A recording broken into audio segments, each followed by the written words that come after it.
Prime Minister Recep Tayyip Erdogan swept to a landslide victory in Turkey's first direct presidential election on Sunday, extending his 12-year grip on power.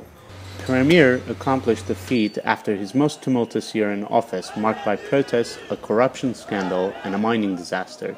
Still, he was able to tap conservative voters with a promise to improve their living standards. He also attracted local businessmen with a pledge to triple the economy, while getting some of the Kurdish voters with his roadmap for lasting peace with the country's biggest ethnic minority. Mr. Erdogan was barred by his party's three-term rule from staying on as Prime Minister in the June 2015 general elections. He also wants a US-style presidential system, arguing it would streamline decision-making.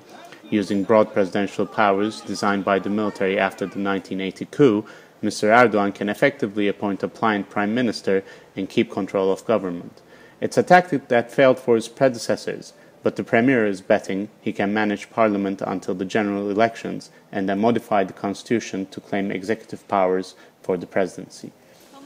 Mr. Erdogan also signaled that Turkey's active foreign policies will continue, but his hand will be constrained across the country's southern borders, with the Islamic State advances in Iraq and Syria threatening Turkish interests and security. Efforts to restore greater diplomatic ties with Israel also collapsed amid the Gaza conflict, while relations with the US and the European Union are strained. Opposition parties have once again failed to expand their support, while Kurdish challenger Selahattin Demirtas scored a small victory by rallying support from some of Turkey's liberals and minorities.